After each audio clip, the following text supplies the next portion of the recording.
Your presence means so much to us during this time of remembrance and reflection. Today we mark the shloshim.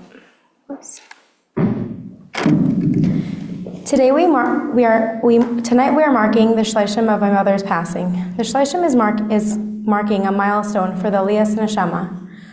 For the whole year until the first yartzeit, the neshama goes through a journey. Anytime a person speaks positively about the neshama or the person's accomplishments, it gives another aliyah for the neshama to reach closer to the kisei hakavod. My mother's name was Chava Leah. Chava, Aim Kol Chai. She was an only child, though she brought 14 beautiful children into this world. Leah, just like Leah Imenu, my mother brought out the good and challenges that she went through and helped others through them. 2 months before my mother's passing, she was advised to add Yeshuas to the situation she was in. My mother chose the name Rus because of her exemplary tznius, and from her David HaMelech came, and ultimately Mashiach will come from. Today we gather not just in sorrow of her passing, but in gratitude for the beautiful moments she shared with us all. We will be hearing from wonderful speakers, each of whom knew my mother, Allah Shalom, in different capacities, in different dimensions of her life, who will share their memories and reflections. To begin, I'd like to invite Rabbi Levi Zaltzman to share a few words.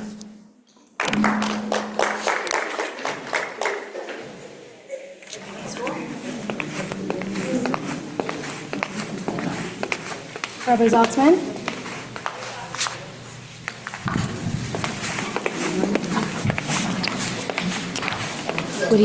Would you just clip this into your suit like this? Oh.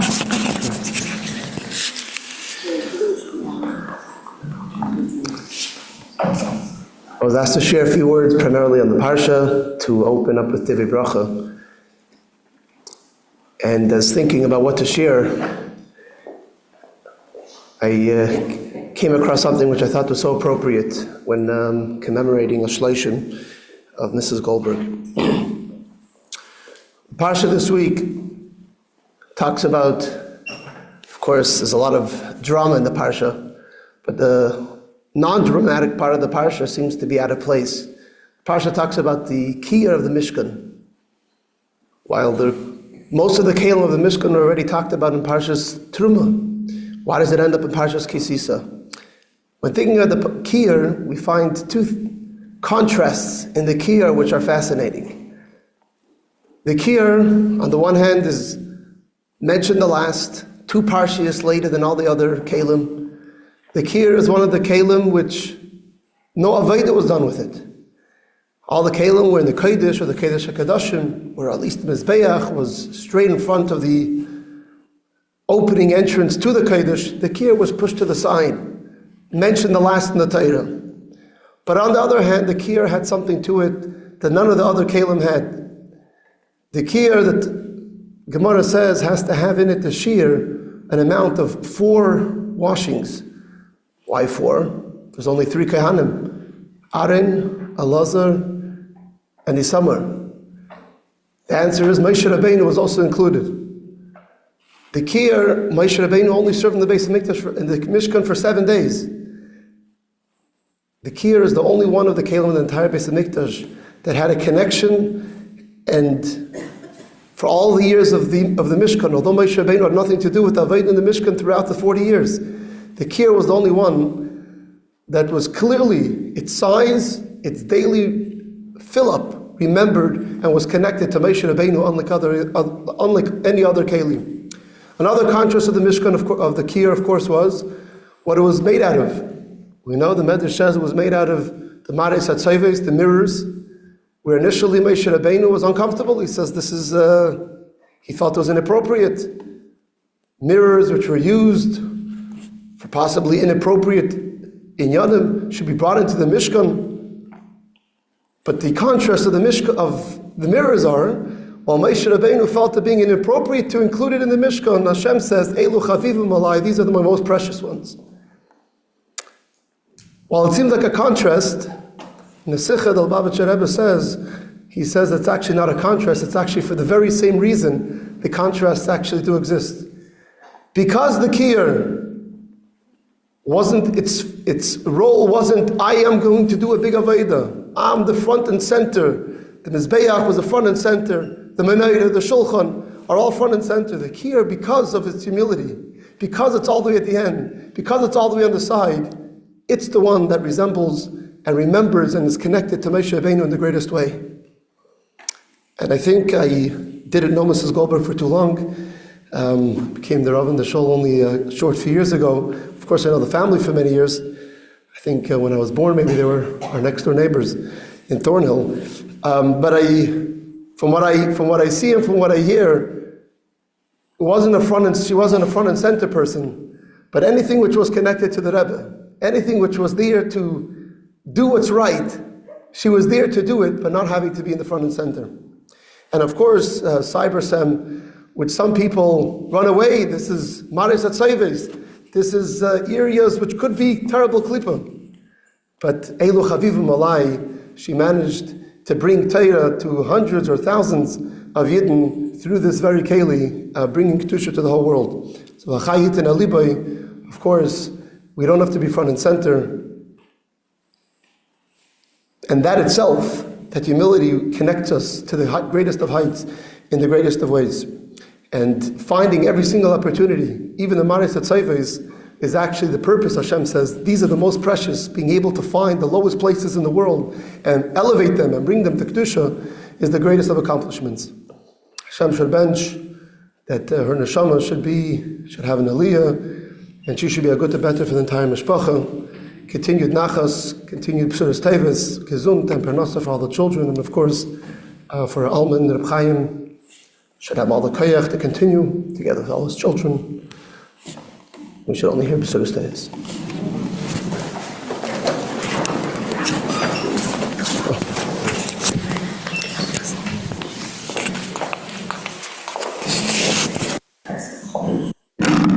Thank you, Rabbi Zaltzman. I'd like to call up Mrs. Leah Edelweiss to recite Kapitel Chaf and Kapitel Ayin, which was the Kapitel of my mother. First, to begin with, Gedola Hatzedaka Shemikareves Es Hagula Le'ilu Nishmas Chava Leah Bas Shimshon Hakohen Aleh Shalom. Good evening, everyone. Chavi Aleh Shalom was dedicated and gave inspiring classes weekly as a schos for small wonders families to have children. The beginning of the Tehillim class opened with incredible compassion from Denise Levin, the director of Small Wonders. Denise shared miraculous stories of the successes of Small Wonders couples. For many years, Chavi Aleh Shalom captivated us with her brilliant teachings. For the past few years, we were learning Tehillim. First, she would provide the background story of David HaMelech's challenge at that time. She delved deeply, explaining the Tehillim's message for us all, and she encouraged us to participate this information into our lives. Learning with Chavi was learning with a beautiful Sefer Torah. She nullified herself to Ratzon Hashem. Her dedication to each of us in the group made us feel so loved. Her teachings embedded the essence of our souls, forever making a difference in our lives. Baruch Hashem, before the class began, I had the schos to recite the Tehillim of the day. Let us join together, keguf echad, belev echad, to recite Tehillim, Ilu Nishmas, Chava Leah, Bas Shimshon Hakohen Aleh Shalom, and for a schos for Small Wonders families and Klal Yisrael to have Zara Chaya V'Kayama, and for Yeshuas and Refues for all. Starting with Kapitel Chaf. Please join along. Lamnatseach Mizmor LeDavid. Ya'ancha Adonai b'yom tzara, Yisagevcha Shem Elohei Yaakov, Yishlach Ezracha mikodesh, umitzion Yisadeka, Yizkar kol min chaysecha, v'oilascha yidashne sela. Yitain lecha chil vavecha, v'chol atzascha yemale. Niranana bishuasecha, uv'shem Eloheinu nidgoel. Yemale Adonai kol mish aloisecha. Ata yadati, ki hoshia Adonai Mashiachai, Yanehu mishmei kadshai, bigvurais yesha yeminai. Ele varechev ve'ele vasusim, va'anachnu b'shem Adonai Eloheinu naskir. Hema karu v'nafalu, va'anachnu kamnu v'nis oidad. Adonai Hoshia HaMelech Ya'anenu V'Yoim Karenu. Kapitel Ayin 70. Lamnatseach LeDavid lehaskir. Elohim lehatzileni. Adonai le'ezrasi chusha. Yevoshu v'yachperu mevakshe nafshi. Yisoigu achor v'yikalmu chafetze ra'asi. Yashuvu al ekev bashtam. Ha'omrim ha'ach. Yasisu v'yismechu becha kol mevakshecha. V'yomru samid yigdal Elohim oyave Yeshua secha. Va'ani ve'evyoin. Elohim chushali. Ezri umefalti ata. Adonai al te'achar. And I just want to notify everyone that we have ongoing Tehillim groups where we recite Tehillim Le'ilu Nishmas, our beloved Chavi, Aleha Shalom. You are welcome to join. Please contact me. May we all be zeiche to the revelation of Mashiach and the binyan bayis shlishi. Bimheira biyamenu. Amen.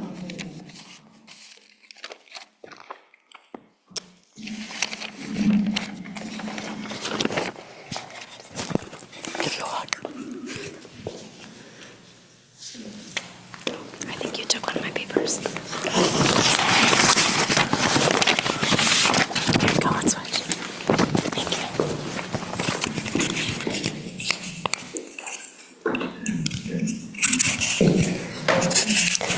Thank you, Mrs. Weiss. I'd like to call upon Mrs. Esther Weinstock to share some words. I think he told me. Is it picking up? Yeah? Okay. He told me blue goes in. I don't know. It's okay. I'm gonna just leave it over here. I'm just gonna leave it over here.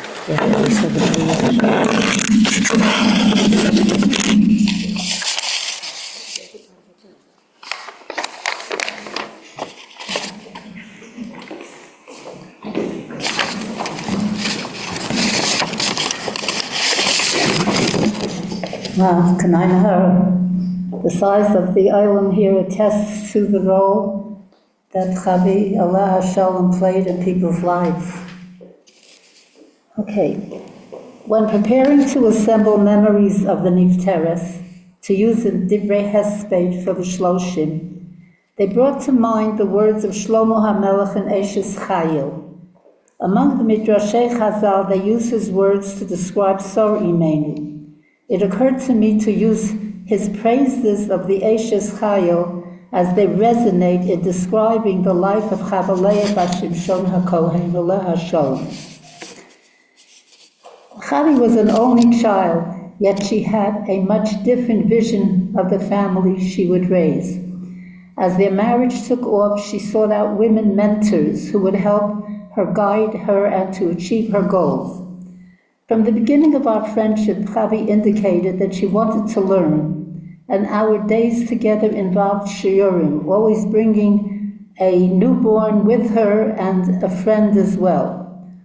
Over the years, the Goldbergs were zocha to have 14 children, Kanai Nahara, yet she treated each one as a ben yachid, an only child. Chavi and her husband were a team working towards the same goal, but at the same time aware of the differing strengths and the needs of their children. They were mechanech them al pi darkam, according to their individual ways.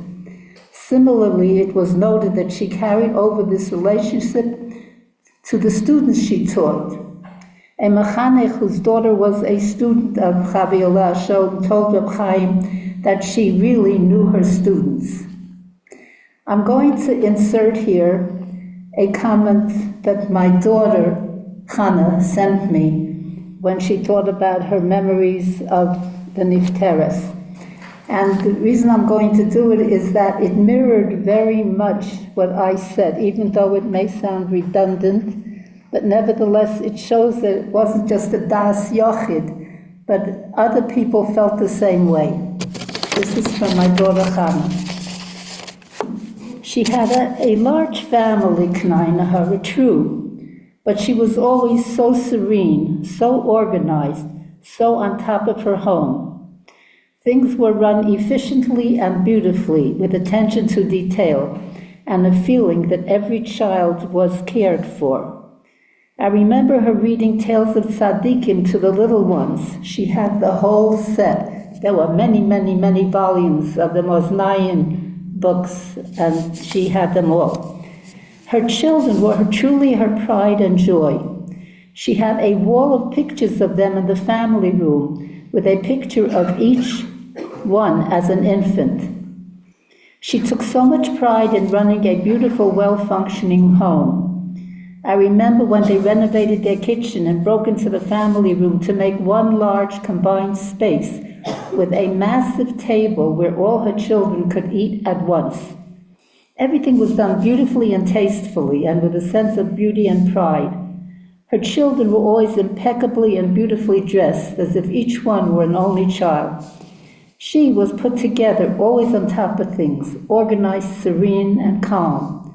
When her twins were born, I remember there was a whole feeding schedule for baby Aleph and baby Base before the bris, so she could be on top of things and not miss a beat when caring for them, on top of the rest of her then large family, Kanai Naharis.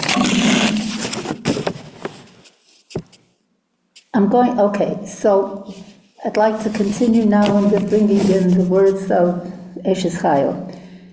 Piha pascha b'chachma. Chazal tell us that 10 measures of speech came down to the world, and women took 9 of them. It was well known that a conversation plays a big role in the life of females, whether it's sharing news, ideas, or just everyday chit-chat. Lest you think otherwise, this is a positive midah, a tremendous asset. When used correctly, a woman with her koach hadibur is able to be mechanech her children, to comfort, to educate, and to encourage them. Chavi used this talent to fulfill the dictum of the Lubavitcher Rebbe, the afutze mayanecha chutzo, and your spiritual wellspring shall spend outward. He stressed that a Yid is not only obligated to grow in his own Yiras Shamayim and Shmiras HaMitzvos, but he must reach out to others to do the same. Rabos banos asu chayil. Many women did meritorious acts. Va'at alis al kolona, but you rose above all of them. Not only were you worthy, but you inspired many others as well. Chavi, as was mentioned, was constantly learning and growing in her ruchnius, but she was passionate about the chinuch of others as well, whether as a mother, a teacher in high school giving shiurim and tehillim for little wonders. A participant at the tehillim shiur told me that Chavi didn't just teach, but she encouraged participation and discussion to maximize the effect of the lessons. B'soras chesed al shona, she was always available to advise and encourage the many women and young ladies who sought her out. After teaching Kalas one-to-one, helping them to build homes of Kedusha and Tahara, she became director of Meginei Chana. With her organizational skills, she brought in speakers and generally increased the scope of the organization. One major contribution was her Shkia calendar, which was a very necessary in the observance of Taharas HaMishpacha. It was so successful that it was adopted by Lakewood. In her husband's words, she put Meginei Chana on the map, literally. The lechem atzlus lo sochel. The Eshes Chayil does not eat the bread of laziness. Chavi Shalom was a zriza, quick to always act, looking to to accomplish. She did not know the meaning of this word, atzlus. After successful dint with Mekinei Chana, she proceeded to advance her education, ultimately receiving her doctorate. She became Dr. Goldberg as well. The theme of her dissertation was distance education, online learning. This achievement, the fruit of much labor, would now enable her to reach an even wider audience with the establishment of CyberSem. This seminary for women provides a variety of Jewish subjects geared to the interest and spiritual benefit of the students. It was a great simcha after much effort that she told me the news that Yeshiva University would recognize her CyberSem courses as part of their degree requirements, thereby attesting to the solidity of the courses. I must add that when her husband told me of this remarkable achievement, there was much pride in his voice. Amar Rab Yossi, la'olam lo karasi li'ishti ishti, ela li'ishti beisi. Rab Yossi said, I never called my wife, but I called my wife my home. A bayis is a fortress, a place where its members find security, protection from unwanted influence, chizuk in times of need. The wife is the akeres habayis, while the foundations of the home are product of the joint efforts of both father and mother. A lot of the practical implementations of familial values are necessarily reinforced by the mother, who is more often at home. Chavi, with her patience and love, was vigilant to protest this. Avnei beiso shel Adam, v'koros beiso shel Adam me'idim bo. The stones of a person's home and the walls of his home testify to the spirit and activities of the home. I'm going to quote now from my daughter, which she said, and then I'll take it. Her home was always filled with the beauty of yiddishkeit. There were paintings by the well-known Jewish artist Baruch Nachshon hanging on the walls all throughout the Goldberg home. I remember when she would acquire a new painting, she would explain in great detail the thought and meaning behind the image. She wanted her home to be beautiful and full of tangible feelings of ruchnius in the most beautiful possible way. I remember that one summer the Goldberg family traveled to Eretz Yisrael, and when they came back she was so proud of the photos of the family touring Makomos HaKadoshim, including the shul, spas, and other places. That's what was important to her and to her children, to have warmth and beauty of yiddishkeit manifest in every part of their life. Okay, my words were similar, so I'm not going to repeat it over. I just want to go on to the next. Okay. Their home was a mikdash ma'at, which reinforced the message of ruchnius, and bayis. Their home was also a bayis pasuach l'rvacha, a home that was open for everyone, starting with their kitchen, the commercial fridge, the specially constructed sinuous table, which I have to explain what this means. You know, most tables are just straight, right? And you have people sitting on it. Their table was curved. And I thought so. I asked Dr. Goldberg, I said, was the reason that they had this curved table to allow maximum seating? He said, of course. So you have to understand, that was, in a straight line, you just have these places. But if you take this line and you go like that, you've already gained 2 more places. And go like that again, 2 more places besides the one over there. But you have to picture that. All right. The specially constructed sinuous table would provide optimal seating, allowing for nurturing their family, but also allowing for unlimited hachnasas orchim. A daughter told me that Meshulachim would come and stay at times for a few weeks, and her mother did for them whatever she could with leib shalem, with a complete heart. And then it goes on to say that adjacent to the kitchen was the room which had all the books of tzaddikim, etc. Sheker hachein v'hevel hayofi isha yiras Hashem hiti salal. Women appreciate jewelry. It makes them feel chashiv, appreciated. When we were together the last time, I noticed the pendants which Chavi Goldberg was wearing and commented on its originality. She explained to me the special kavanos of the 2 pearls and of the other stones that there were. Each had its source in ruchnius. As noted, Chavi was a balas machshava, always alert to the pnimius, the essence of Torah events. Their yearly mishloach mana would always be accompanied by Megillas Goldberg, a short version of the Megillah describing original insights into aspects of Purim. Right after Purim, even sometimes a few days before, Jewish grocery stores start emptying their shelves of chametz, produce, and refilling them with Pesach products. And over the years, these have greatly increased. Today, one pasta and even crackers kosher Pesach. There are still some individuals who do not use any of these, but only use fresh produce and things produced in the home. They even don't use oil, but make schmaltz instead. Those who conduct themselves this way are usually following minhag avoseihem, long-time family tradition. It's very unusual for someone not raised this way to follow such a regimen.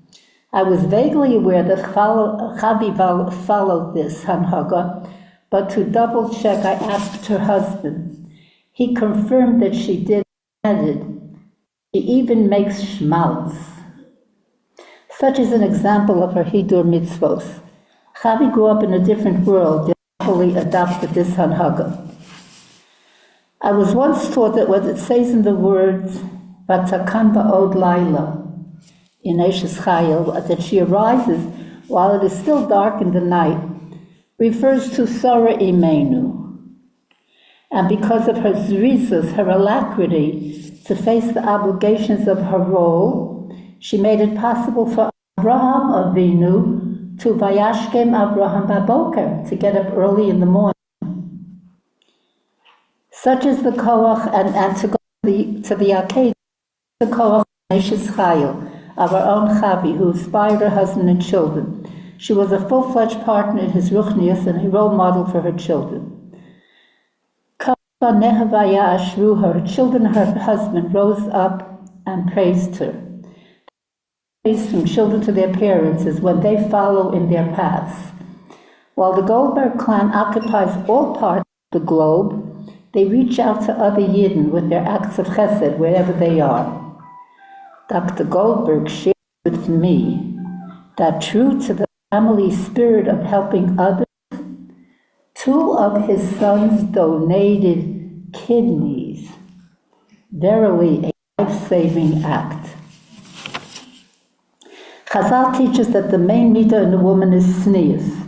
Tznius covers many areas. One of them is not reading too much, which includes not talking about one's achievements. Chavi Goldberg epitomized this. Given all her accomplishments, there was rarely a reference to them, or how busy or tired she was, always the same patience and pleasantness. Beyond this was the tznius of covering up her body. Her daughter said that while in the hospital, her mother would look in the mirror to check if she was tznuah.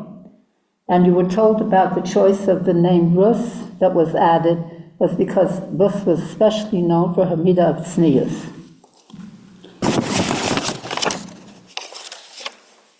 Chavi was warm, down to earth, but elevated. She was a role model, but someone you could talk to any time. She was relatable, accepting, had an open home, but the highest standards determined the shmiras hamitzvos for herself. She was kind, she was inspiring, and took pride in everything she did. During her lifetime, as with most people, Chavi faced challenges. Rather than succumb to them, she worked on herself and moved forward with simchas Hachaim, with optimism and positive outlook, obviously fulfilling Ivdur Hashem b'simcha. Tzrurah mipri yadeha, let us grant her the fruits of her labors, v'yahalaluha b'sha'ari ma'aseha, and may her actions and her accomplishments themselves be a source of praise for her. May her memory be a blessing and source of comfort to her family. Yehi zichra baruch.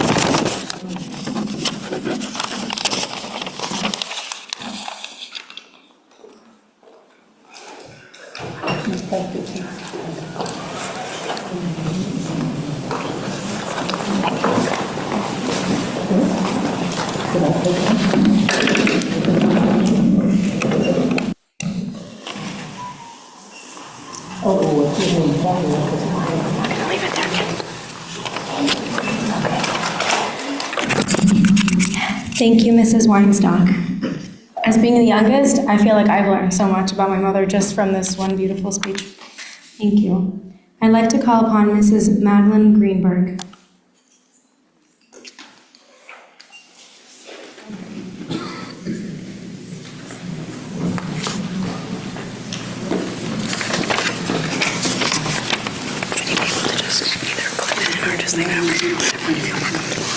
Should I speak into there? This is for oh.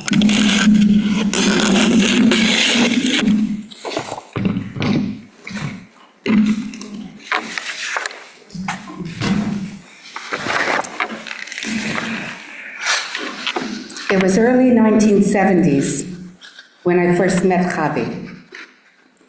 Good evening, everyone. When Chaim, Chavi's devoted husband, asked me to say a few words about his very dear wife at her shloshim, I readily agreed.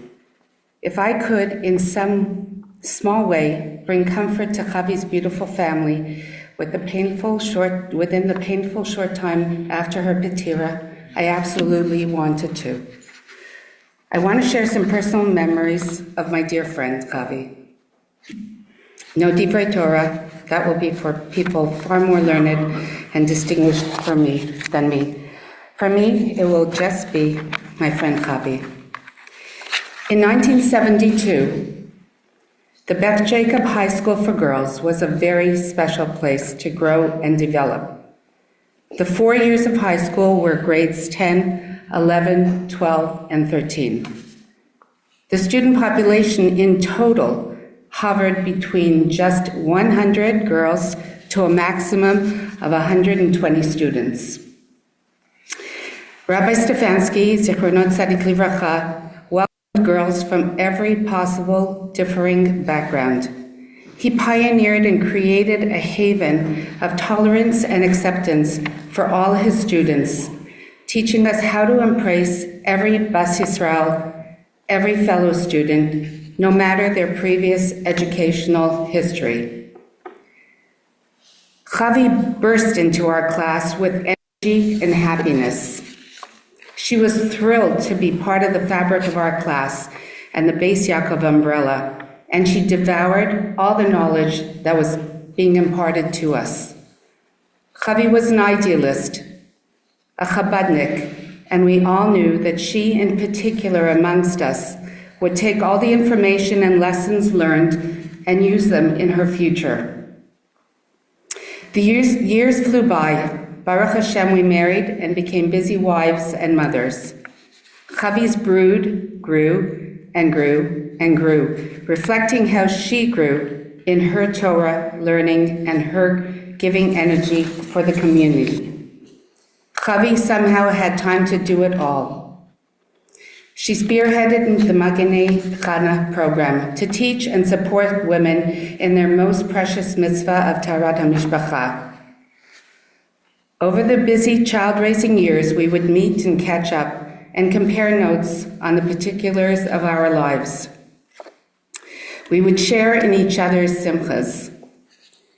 It was a great privilege for me to have Chavi bring her kinderlich to my pool to develop and become proficient swimmers.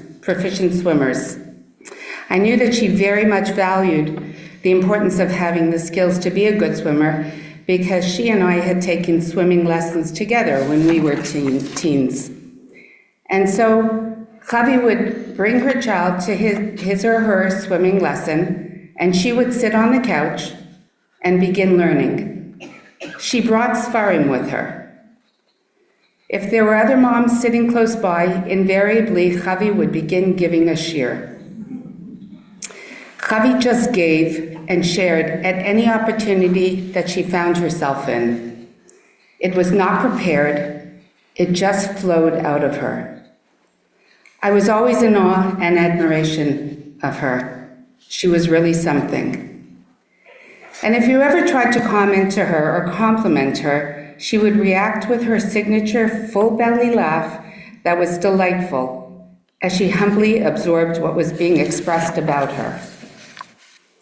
Our high school class at Beis Yaakov mostly married and stayed in Toronto. We delighted to get together with our out-of-town classmates who periodically came back to visit. Chavi loved to host the reunions in her home at the sprawling kitchen table, where you could just imagine her serving meals to her incredibly beautiful family. Chavi's love of learning and teaching led her to create online university-level learning program for women called CyberSem. It was her passion and mission, and she embraced modern technology to reach as many people as she could.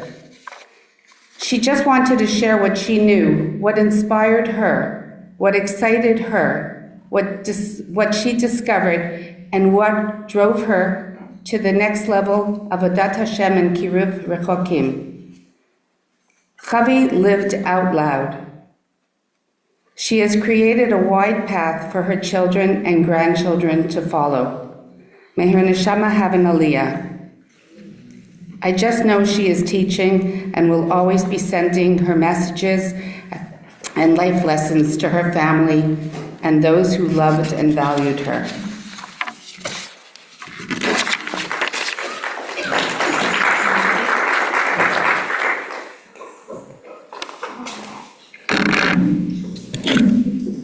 Thank you, Mrs. Madeline Greenberg. I'd like to call upon Mrs. Denise Levin.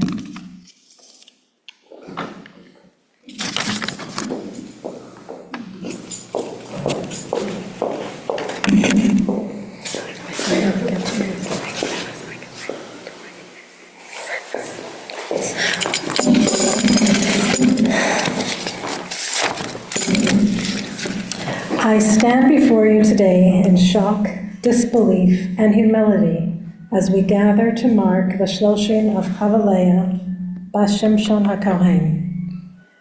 It is incredibly hard to think of Chavi in the past tense, as she feels so very present amongst us. My name is Denise Levin, and I'm the Executive Director of Small Wonders, a local organization of infertility.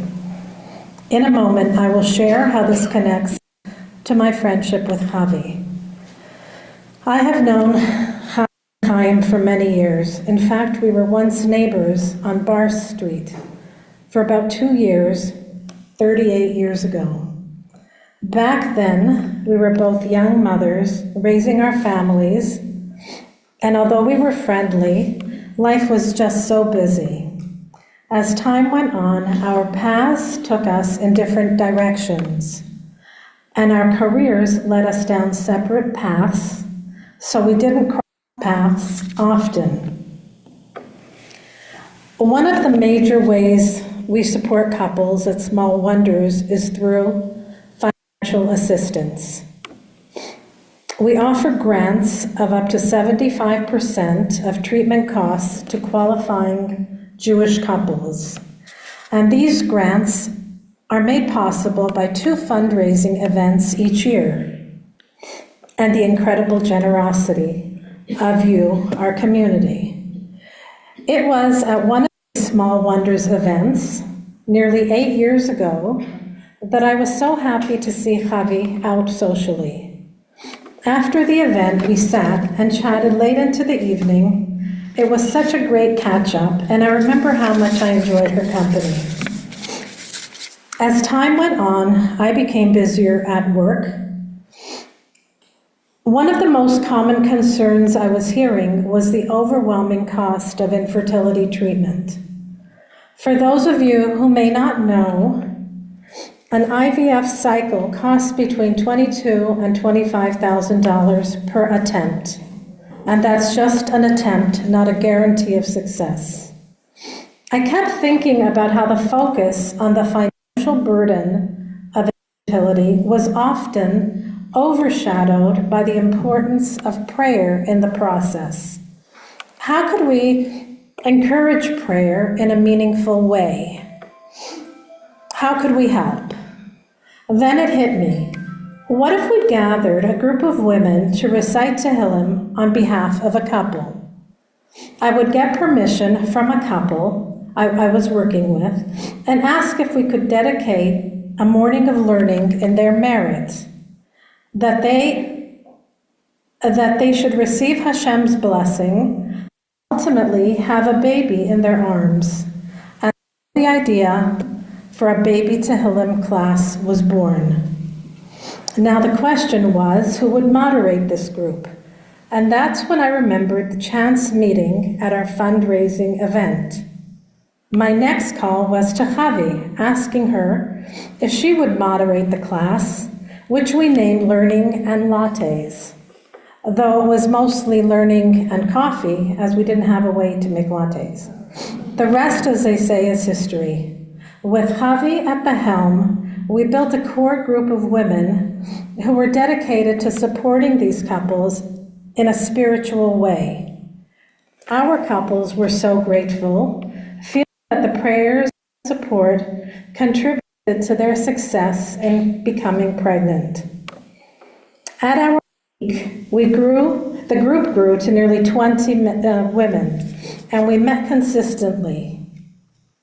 When COVID hit, we transitioned to Zoom and continued until Chavi had to take some time off to deal with her illness. But our group has carried on, and we remain committed to saying Tehillim every Tuesday and on Shabbat in Chavi's memory. The core group remains an incredible community of women.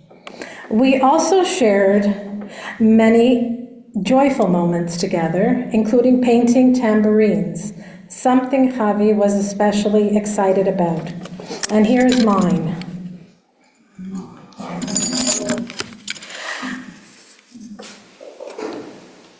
It hangs in my office, waiting for the day when Mashiach comes, and we will all run with our tambourines to greet him. I sometimes think I should keep mine at home, but honestly, I'm not sure where I'll be when that moment arrives. We celebrated wonderful Hanukkah parties, Purim parties, and even pool parties, which were always a highlight. And now we are left with beautiful memories, invaluable lessons, and a deeper understanding of the Tehillim we recited together. I should also mention the joy we all shared when a baby was born, or when there was a new technology to share with the group. It was always a real simcha. The last chapters of Tehillim that we studied with Chavi was chapter 60, Samach, which describes David HaMelech's wars. In verse 6 it says, you have given those who fear you trials for which to be tested in order to beautify forever. That's the English translation of that pasuk. We all face trials in our lives, each one unique to our individual journeys. I'd like to connect this pasuk to the theme of infertility and the concept of small wonders. We know that infertility in itself is a trial, one that challenges the soul deeply. For those struggling with infertility, becoming pregnant is a true nace, a miracle in and of itself. But what if infertility is not your personal trial? That brings us to the next part of the verse, which says, anes lehitnosis, the miracle of giving birth. For most of us, birth can feel like something to be expected, something that comes naturally. But for those who face infertility, this miracle takes on even greater significance. It becomes a true wonder, something beyond the ordinary, a divine blessing. Birth is a miracle for everyone, whether you experience infertility or not. It is the ultimateness, the ultimate wonder that reflects Hashem's kindness, no matter how it comes into being. The final verse of this chapter, which is verse 14, perfectly encapsulates what we all know and love about Chavi and serves as a gentle reminder of her strength. It says, through God we shall gather might, and he will trample our adversaries. If we take the first letters of that word, chayil, which is a chet, vehu, which is a vav, and yavus, which are the words of that pasuk, we see Chavi's name within this pasuk, the name we hold so dear. Again, it was the chet, vav, and yud, and that's in that pasuk. The verse continues with na'aseh chayil, we shall gather might. Chavi embodied this in the truest sense, especially during her long and difficult battle with illness. She was a true Eshet Chayil, a woman of valor, whose strength, perseverance, and unwavering faith were an inspiration to everyone who knew her. Despite the hardships she faced, she maintained her courage, her grace, and her beauty of spirit. May Chavi continue to advocate for her loved ones, her community, and all of us. May she intercede before Hashem on our behalf, asking for the ultimate redemption, the coming of Mashiach, when all our trials will be healed, and we will experience the true beauty of life. Her name, her legacy, and her strength will forever remain in our heart. And now we find ourselves at a standstill. Even though we continue to say Tehillim twice a week, there's still an undeniable emptiness. Our learning and latte groups needs to carry on, but it's hard to imagine moving forward without Chavi's presence to inspire us. I'm certain she would want us to keep going, to continue the work that we started together, but finding someone to fill her shoes has been a challenge. It's difficult to even think about replacing Chavi in this role. I pray for siyata d'shmaya, divine assistance, to guide me in finding the right words and the right person to carry this class forward. The journey continues, but it feels different without her guiding light. And may we find the strength to move ahead as Chavi would have wanted. To Chaim and the family, on behalf of myself and all of us at Learning and Lattes, we ask for your forgiveness if there was anything we did wrong. We wish you strength during this difficult time, and may you be blessed with warm memories, joy, and happiness in the future. Please know that you are surrounded by love in this group, and if there is anything at all we can do to support you, we are here for you. Thank you.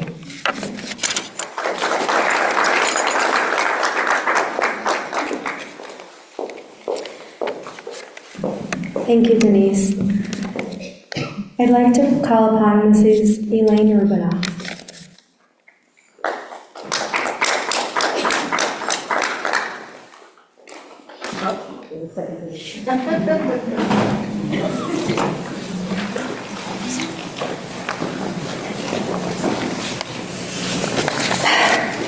What a beautiful group. Chavi would be very impressed. with each of you. And each of you, she would have something wonderful to say about, and how she shared all the different things in her life. So I've done a lot of speeches, and writing speeches is rarely easy for me. Writing this one was hard because I had to do it in the past tense. So please bear with me. When I started to think about Chavi and what I was going to write, I thought about her passion.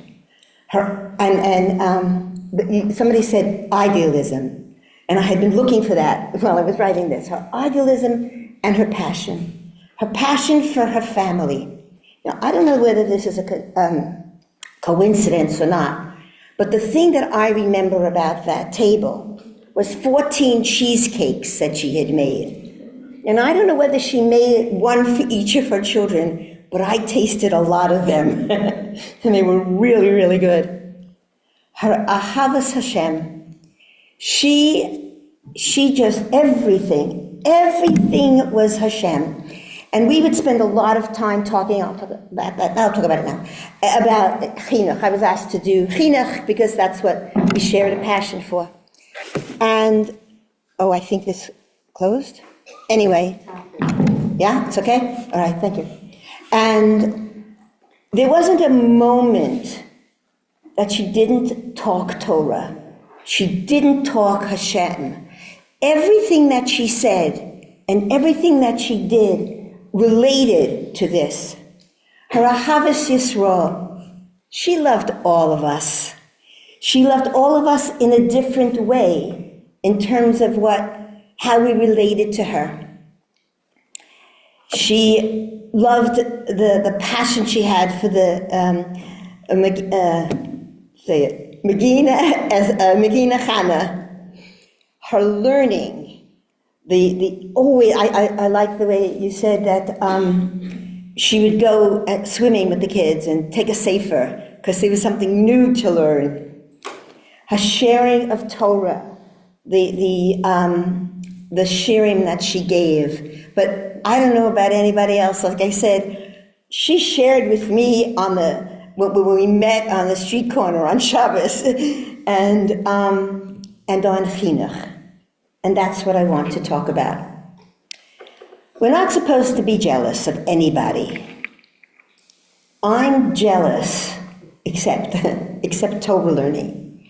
And I don't say jealous, but I came from a similar place, I think, that she did. And her knowledge and her ability to give over and to translate, her mind was filled with the Torah that she learned. And the Rebbe's words would just flow from her mouth, and all kinds of Torah would just flow from her mouth. And her motto in life was Ein od milvado, except for her children and her wonderful husband. Hashem was there, and they were also encompassed in that whole idea, and she shared it and shared it and shared it. It was my source to share her passion for teaching. So I'd like to just, I looked at what do our Hachaim say about teaching. So my favorite is Rabbi Shimshon before Hirsch, and he quotes Tehay Ches, which says, out of the mouth of children. I'm going to read this the way he said it because he's so poetic that I can't say it in any other way. He said, the substance, he wrote a book on chinuch. He had, in Germany, he created a whole system of schools out of the mouth of children. The substance of our mission, as conveyed to us by the strains of David's harp, is to educate our children so that it will do Hashem's will in adulthood. That's the goal. So I looked up Neshivas Shalom. Neshivas Shalom gives us some of the things, the characteristics of a teacher and of education. Education means mentoring and mentoring means molding a student's neshama. 2, every educator must know that the soul entrusted to his or her care is imbued with the spark of Hashem. And this is big, because this is we talked about most of the time. No matter how the student behaves, we must know that these are merely temporary spiritual clouds that have enveloped the child. This was another big one. Her idealism came out. Every child needs to be exposed to an individual education approach specifically tailored to his or her particular needs. Chinuch l'nar al pi darko. And love is the key to a child's heart.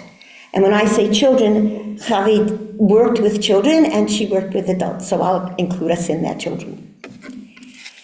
In her quest to better educate children, Chavi enrolled in the education program of Talpiot. And that's when I really got to know Chavi. It was very brave of her. She was already a mother of 14 kids. And she could be a mother of the girls in the class. But the girls loved her. And they enjoyed all that she had to share. She was like a co-teacher with me. So most of the girls that go on, they go on to their lives. I've had some other more mature people, Talpiots, fine, very happy. Nope. Her passion was education, and she was going to learn more. So she went to York University. She registered in York University's master program in education, and I have to say that all of Chavi's success in education was the support that she got from her husband. Because, wait, I'll tell you what she did, and you'll see all the work that had to go into it. She went to the master's program. Now, nobody got past Talpiot. You had to go online to get a degree, and that only came later. Chavi was the first Talpiot student who got accepted to York University, and all the credits were allowed for the master's program. So she got a master's, great. Nah, I want more. And she went on to a doctorate. Now, a doctorate isn't easy, but the hardest part of the doctorate is the dissertation, because you really have to create a thesis, and it has to be independent research. And like somebody said, that she wanted to see how she could use technology and yiddishkeit and combine them. And in the end, she created CyberSem, which gave many, I don't know how many, somebody said 1,000, students a chance for Torah learning. I even took one of her courses. I failed it, but it was a Hebrew course, and but she was wonderful. And she was just excited. Everything that she did was with excitement. And we talked idealistic. And so I just want to address Chavi for a minute. It's a private conversation, but I invite you to be part of it. I know that we often spoke about our frustration at the chinuch system not changing fast enough. But I also know the efforts you put into working with teachers and your other students made an impact on them. The world of chinuch is a better place because of your efforts. Thank you. No, don't do that.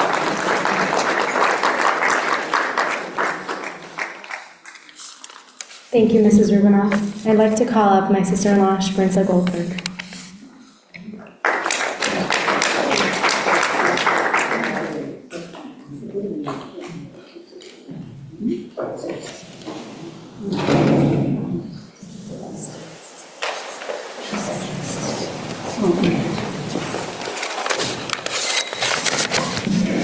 Thank you everybody so much for coming.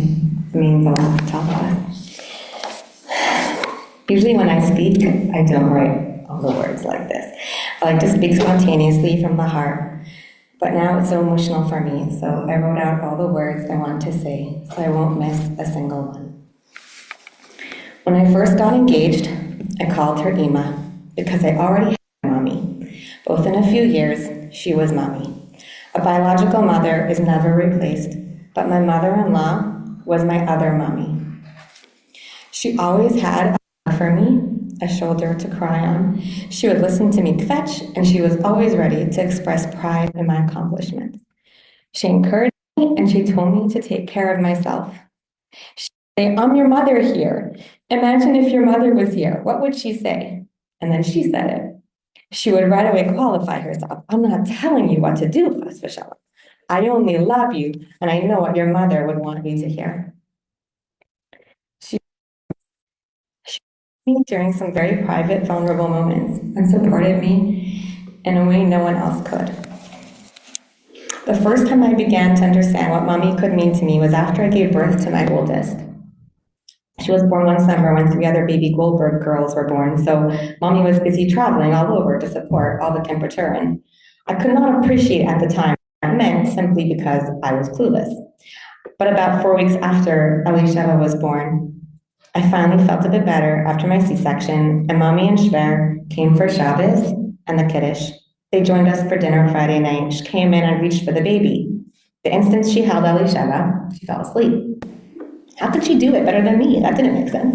She changed Shava's diaper, and she didn't even cry. I just felt uncomfortable with the whole thing. She was just good at all of it, but I was the mother, no? And then after the meal, she went to the kitchen to clean up. This was just about too much for me, and I was about to explode when my husband gently whispered to me, she just wants to help you. One of the smartest things I ever did in my life was to simply head to bed. Because when I woke up, my kitchen was the cleanest it ever had been since I had been married. I opened the fridge, and all the food was in containers, each one holding the exact amount of food that fit inside it. It was so organized, everything lined up like soldiers. My shock was complete on Sunday morning when I opened the freezer, which was now filled with these mini foil pans that had enough food to feed exactly 2 people, all labeled with things like lasagna and gefilte fish. Boy, was I ever glad I'd let her into my kitchen, and boy, did I ever feel so lucky to have a mother-in-law like this. Mommy was generous with advice, ideas, gifts. When we first moved to Toronto, we lived in her home, and I knew it could not have been easy for her, but she was so welcoming and patient. She drove me everywhere, teaching me all about where to find things in Toronto, lending me her car, and on and on. Every year, whether we were traveling or making Pesach ourselves, she sent me frozen gefilte fish for Pesach. I tried to make it myself one year and didn't even come close. I sure hope her recipe is out there somewhere, or that someone had the thought to ask her for it. I just so enjoyed being pampered. I didn't want to have the recipe and make it because I wanted her to do it. I wanted her to be the mommy so I could be the child and be cherished. I thought it would last forever. I knew in a pinch she would be there to catch me. Like when I would run to have birth to be a doula, or in the middle of the night when one of my own babies was born, and then after one of my infants spent a stretch in the hospital too close to Pesach, mommy and her own crew came home after just making a wedding. I had been sure I was going to make Pesach myself that year, but nope, we were in mommy's home, welcomed and parked with a day's notice. One of mommy's favorite stories she liked to tell was the one when I went into labor in her home, and she simply took over. Got my husband from Chavies, sent the 2 of us off, and kept all the kids the day. There's so many stories like this, but I only have a few more minutes. Mommy knew Btzror like the back of her hand. When our family was finally ready to make the trip, she drew me maps from her memory, gave me context and ideas and stories of Btzror. I'm trying to pass on to my kids the love of the land that she imparted to my husband. She took me seriously too. Sometimes I wondered at it. Mommy was so smart, educated, experienced, and she still listened to my opinion and asked me what I thought about lots of things. She was always eager to read the books I told her about, buy them, and talk to me about them. Mommy was a very special booby to my children. She got on the floor to play with my kids and talk to them. She taught me all kind of things. She taught me all kinds of tricks for teaching things to kids. She sang to my children and still sing those songs all the time. One of my children took his first steps in her living room. Watching my children grow was so exciting and pleasurable to her, so that lots of things I might have taken for granted suddenly became celebrations as I saw them through her eyes. She also taught me all kinds of tricks for how to be organized, not one of my strong points yet. She had a wedding notebook with all her tips and contacts and tricks. She showed me how she organized her things, and very gently, when I was ready for it, she taught me ideas for my own home. She would buy me the coolest containers for my food. She guided me and let me help her organize in her home, and I learned a lot from her. Mommy taught me life lessons that made a deep impression on me. When she went back to school to get her degree, she taught me that we can never let go of our dreams, and it's never too late to dream a new dream. She taught a Taras Mishpacha review class in my house. She was passionate about Shalom Bayis and took pride in her special Shalom Bayis class that she spent a lot of time preparing for. I still quote on many occasions that she told me in that session. Mommy knew how to keep a secret and how not to comment. I knew she noticed things that I and my family did that must have been a huge mark for her, but she never said a word. Sometimes saying nothing leaves the strongest impression. The last really meaningful conversation with Mommy was just a couple of months before she passed away. I had a question from a former student related to marriage, and I thought she could help me. Mommy was clear, that's a question for our Rav. She told me the name and number of the Rav to call. And something else, Mommy knew all the right people and how to reach them. She said after I spoke to Rav, she'd be happy to share some mashkafa on the topic. This Rav answered in the first ring. He answered my question so clearly there could not have been a better address. And I called Mommy back. She stopped what she was doing to focus on me. She spoke with such passion. Tell this girl that Hashem loves her. We all love her. Encourage her. Tell her to be ready for Mashiach. Mashiach is coming so soon. The whole world is just screaming it. When Mashiach comes, the woman will be the crown of her husband, and the greatness of the woman will be revealed. And to prepare for Mashiach, needs to feel that now, to feel how she has strength and how Hashem loves her. The halacha, as the Rabbanim paskin for us in our times, shows us this, that a woman deserves extra respect. Tell her that we must live with Mashiach. I replay that conversation in my mind a lot. Mommy was speaking to me, to you, to all Jewish women. She felt her own power. Mommy was a powerhouse with ambition and dreams and action. She knew what she was capable of accomplishing, and she never stopped. The very last time I saw her in person, she was lying on her couch, on her side, propped up on pillows and an elbow, working away on her laptop on CyberSend responsibilities. I said, Mommy, go rest, you're so tired. Her response, nope, as long as I'm awake, I'm still working. See, look how much I got done today. Mommy, we miss you. I'm sure you're still very busy up there in Shemayim, meeting all the right people and moving and shaking things. Beg Hashem, dive into him, tell him we are so ready for Mashiach.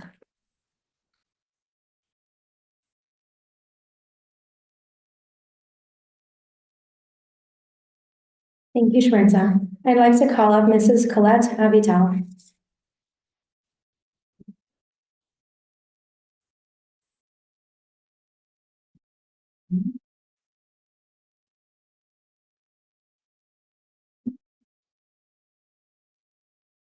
There's no other way to begin to say that my heart was broken when I heard the news. It was days before my daughter's wedding in Eretz Israel. I cried alone the nights before by myself, thinking about Chavi and what she meant to me. Chavi was my mentor, my role model, my teacher, and my friend. She has been part of my life for years. I first met Chavi through her daughter Hannah, who was my chavrusa before I got married. For so many years, I'm happy to remember how much we supported each other. I had started a family and a business. Chavi raised a family, obtaining her doctorate in education. She just amazed me. When she asked me to be on the board of directors for CyberSem, CyberSem was her passionate life's work, which she launched in 2010. Chavi's love of education was her lifeline. She herself beyond what anyone would expect, and her goal in life was to share that knowledge and to empower women, no matter what their level of background. Chavi was determined to pave the way for women to learn beyond what they gained in high school. I admired her dedication and her commitment to reaching out to so many universities who included CyberSem in their curriculum. For about 3 years before COVID, I helped support CyberSem by hosting Monday night shiurs each month in my home. Chavi enjoyed meeting new women who shared her passion, many of whom she recruited to speak at our ever-growing shiur. I see many of the people that were part of our evening here tonight. Thank you for honoring her. We also planned and executed her annual CyberSem fundraising events. These events brought Jewish women together from a broader spectrum to hear and learn how they can be part of CyberSem. I will miss those days with Chavi. Chavi Goldberg was incredible. I admired Chavi as a devoted mother and grandmother who was always proud and supportive of her family. Dr. Chaim Goldberg, you were both so lucky to have each other. She always wanted you to be happy with all her decisions, and I know she appreciated your support. Chavi, thank you for being my role model. You always heard me and offered your perspective. You made a huge, huge difference in my life. You gave me permission to be a woman in business while balancing being a mother and a wife.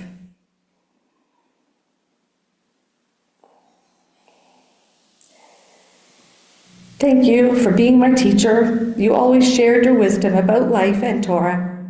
I will forever be grateful for our friendship.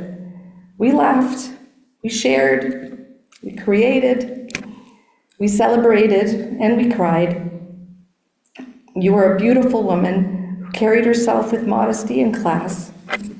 I hope, with Hashem's help, that I will honor you by continuing to learn Torah on your merit and to help support women in our community to do the same. May Hashem guide you with love and peace, and may your whole beautiful family be comforted by knowing that you made a difference in the world. May your life be remembered by the blessings that you brought into the world. I miss you, and I thank you.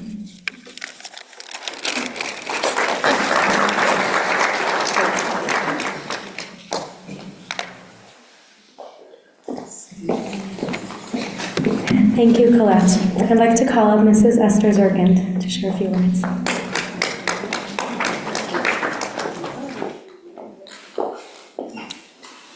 Good evening. Wow. I came here on time, so I didn't see all of this.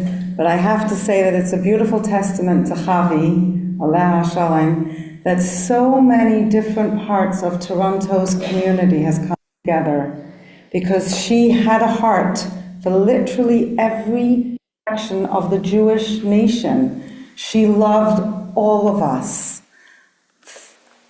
All the different types of Yidden. She had a heart for us all. And look how many different people are gathered here today in her honor. I think that's just one of the things that is such a testament to the life that Chavi led. Now, when Dr. Goldberg called me to speak for a few minutes at this event, I have to be very honest when I tell you that I was very intimidated to speak at this event, because to me, Chavi Goldberg was a fountain of Torah knowledge. She knew so much. I sat at the squiggly table, and it was a time when we were learning, a group of us were learning, we were doing a very in-depth review of Taharas HaMishpacha. And I will never forget the times that she sat us at that squiggly table and spoke and spoke and spoke without notes. And I couldn't keep up with it, because I was writing and writing and writing. And those lessons that I learned with Chavi, I actually utilized a lot in my own talk. So nothing stayed. It always rippled and rippled. So everything that she gave was then given by all of the people that she impacted.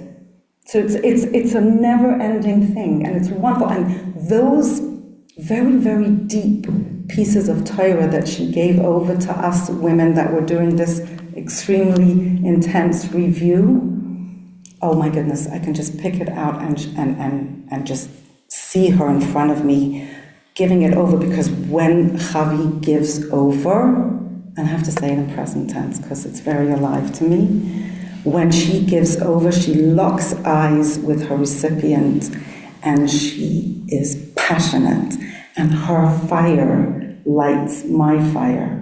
So it was it's these divrei Torah that she gave me, I can just give them over. I can't give them now. Now's not the time.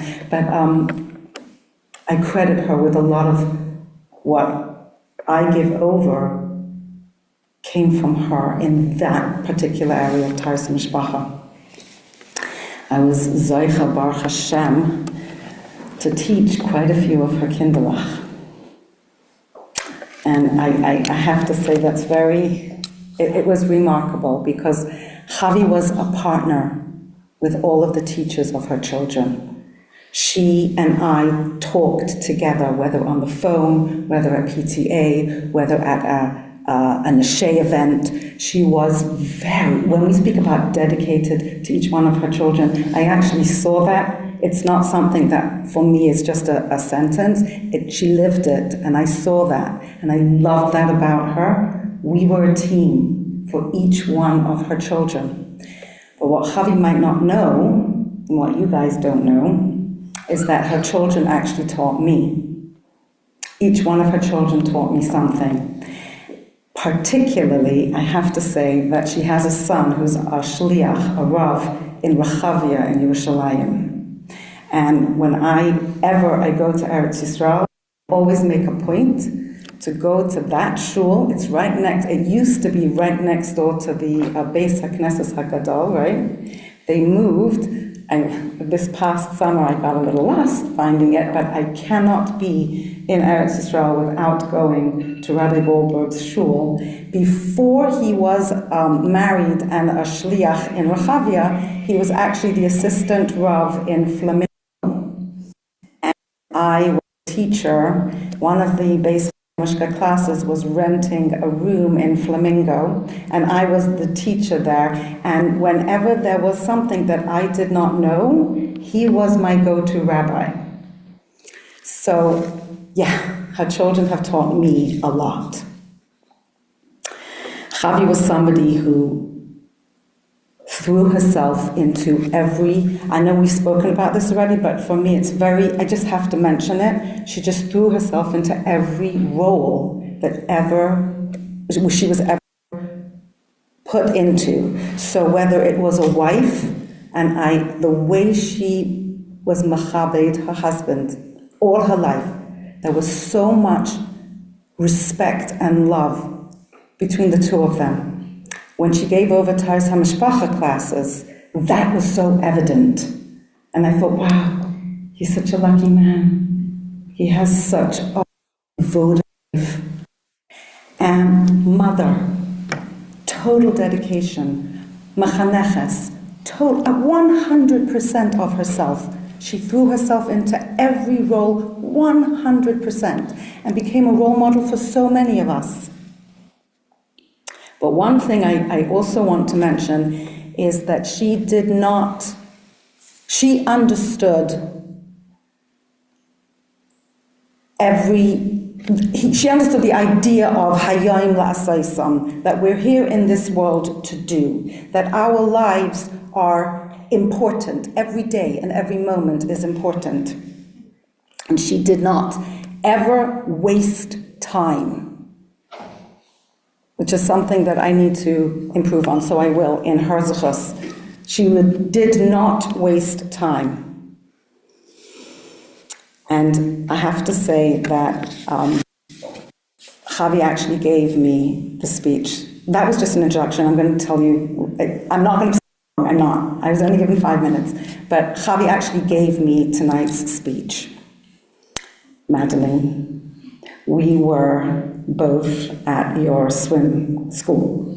And yes, and she was probably sending her youngest ones, and I was sending my oldest ones.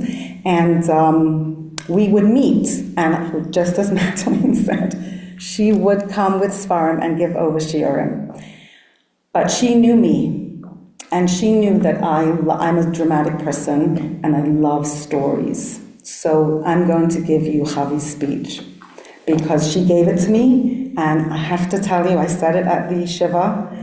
This is a story that she told me in Madeline's house, in that area where, you have to put shoes and socks and coats and scarves and hats, and it's a messy area, right? And the kids are just like, you know what I'm talking about? That square before you go up the steps to the kitchen, right?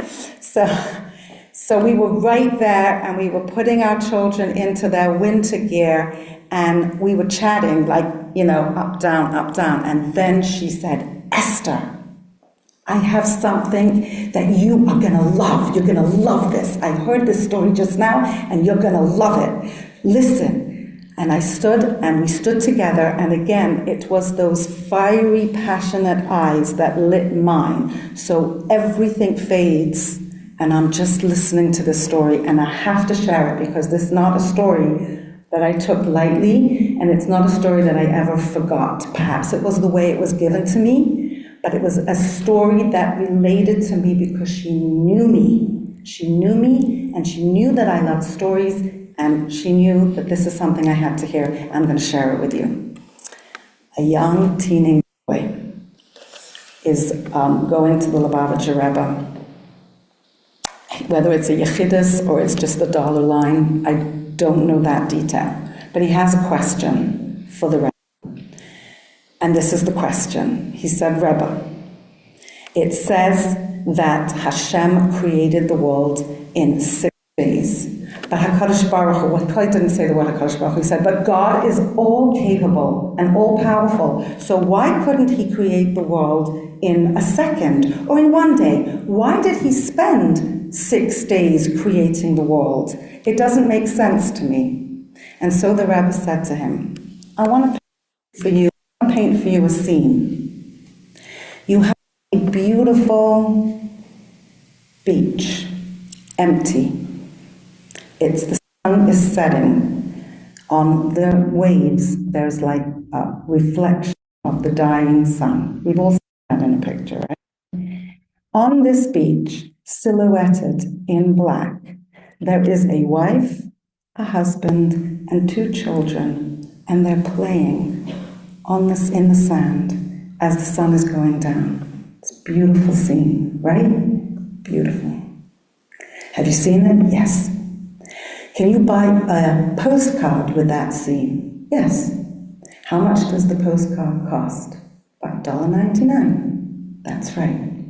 Have you walked into an art gallery and seen the exact same scene painted by an artist? Yes. Well, how much is that painting? That painting is priceless. It's like millions of dollars. Why? There, it's exactly the same. One's a photograph, one's a painting. Why is one worth $1.99 or $2.99 and the other worth millions and millions of dollars? And the boy said, I don't know. And the Rebbe explained, because the artist spent his entire life agonizing over this painting. He placed all of his passion and all of his struggle into this painting, all of the emotion, and every stroke of that paintbrush was thought about, was cried over. You are not buying a painting, just a picture. You are buying the life, the pain, the struggle of the artist. So it is with HaKadosh Baruch Hu. Yes, he could have said, Vayhi olam, let there be a world, and it would have been a world. But Hashem wanted to invest and put in, and that you and your life should not be just like that. Your life should be an investment. Every passion, every moment should count, every struggle. And then she said to me these words, and everybody has their struggles, including me, and she knew mine, because I'm pretty public about mine. She said, Esther, the struggles is the beauty. That's where beauty is. That is priceless in the eyes of HaKadosh Baruch Hu. Feel good about them, Esther. Feel good. I've never forgotten that story. It was like, and then when we broke, sort of our eyes broke contact, and I still see the passion and the eyes, the fire with which she gave me that story, and it's like her gift to me. And I cannot tell you how many times I thought about that. And it was just a moment in time, because Chavi didn't waste time. So she knew what I needed, and she gave it to me as a gift. Thank you, Chavi.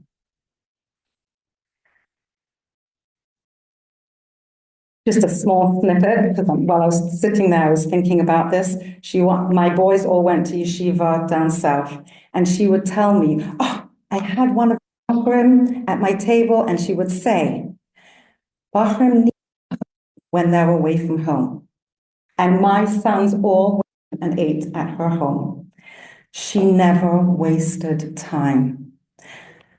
Ladies, we should all take that into our hearts and live just that little bit more, that strength that she had. We should all take it and live our lives like she did, not wasting a minute, not wasting a moment, and just sharing that fountain of knowledge that she had, that she was so happy to share with us. We should just be Zaycha. She should be a gutta beta for this world, to end this God and to bring Mashiach now. Thank you.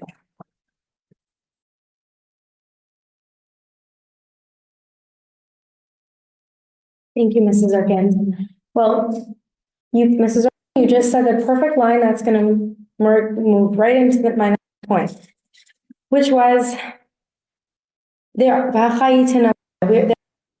we can learn from my mother, Alav Shalom. And I wanted to share with all of you my mother's last request before she passed. And it was made in front of 5 non-Jewish doctors that were trying to get her to sign a DNR. And you know, my mother wasn't going to go for it. But what does she respond? She said, if you ever see a girl who needs help, give her the opportunity to achieve excellence. That was my mother. I think everyone that spoke and everyone that had an interaction with my mother, that's what she stood for. I'm speechless. I'm sorry. I just want to thank each and every one of you and to all our speakers tonight for coming. It means the world to myself and our family. One last point, as many of you know, the pamphlets on your chair, that's accumulation of the past 10 Purim poems that my mother would write. Every year she would write, she would write a sicha and connect it to Purim, and have a nice connection with connect it all with the Shalchmanis. So we accumulated the past, I think 9 of them, and you can take it home and keep it, read it. Thank you.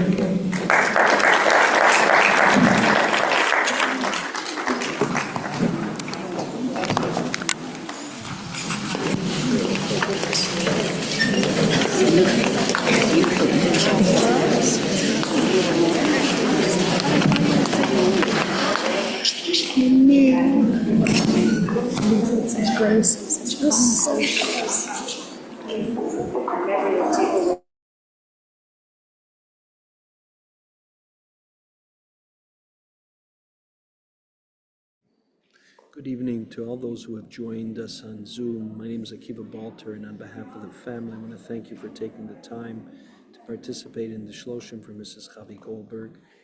If you would like to leave a chat message to the family, I will certainly pay attention to that and see that they get it. I happen to be sitting here now with, they should see you. I'm happy to be sitting here with Chaim Goldberg right now. Where did it go? Let's see the camera.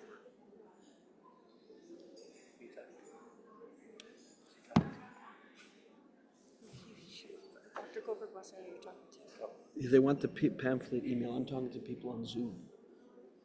So this is for the Zoom audience. If you want to speak to people on Zoom, by all means. No, it's okay.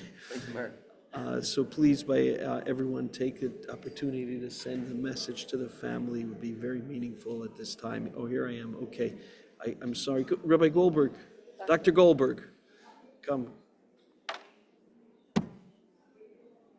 Here, let me move it. No, stand next to me. Stand next to me. You sure?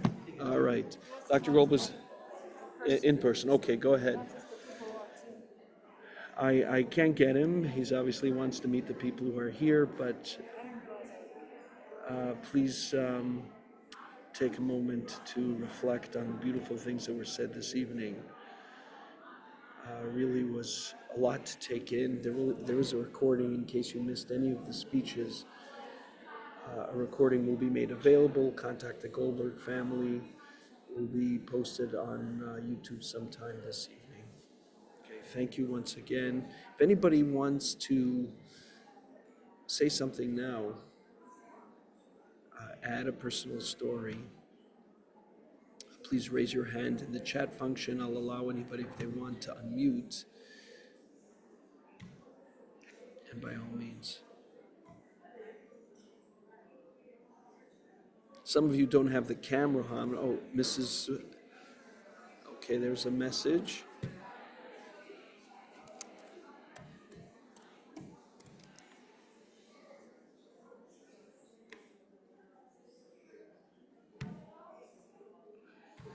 Just because we're on Zoom, it doesn't mean you have. Please help yourself with some fruits and vegetables to make a bracha. Nishmas. Thank you, Mrs. Radcliffe, for that. Thank you. I see some messages are coming in.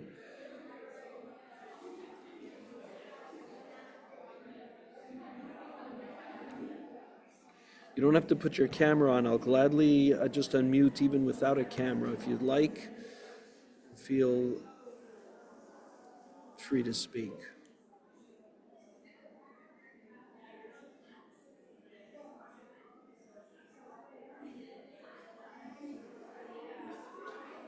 I see. Okay, go ahead. Hi, I just wanted to get on and share with you that although I did not know you and her family, Chavi was a true inspiration for all of us in the community.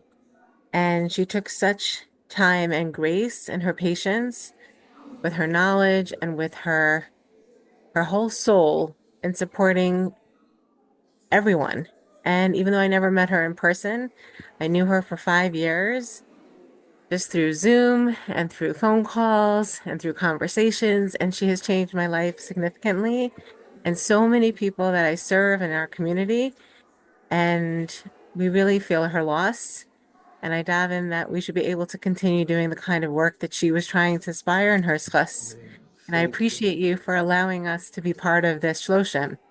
It meant a lot to hear the stories and the impact. Thank you. Yeah, I hope the sound was okay. You were able to hear, make as if you were here. I didn't hear any complaint. Thank you so much for that. You're right. She was friends with my mother, Leah Shalom, and her drive for learning was unbelievable. I guess the more learning you have, the more you want to know. She never rested on her laurels. She never felt that, okay, I've done enough. And to continue to go on and get her PhD is really something. Mrs. Zeltzer, you wanted to say something? Go ahead.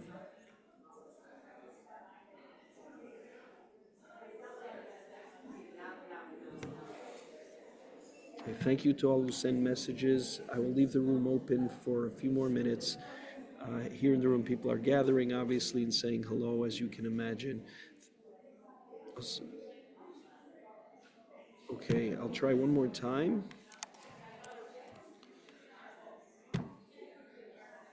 Try speaking. Is your audio not working?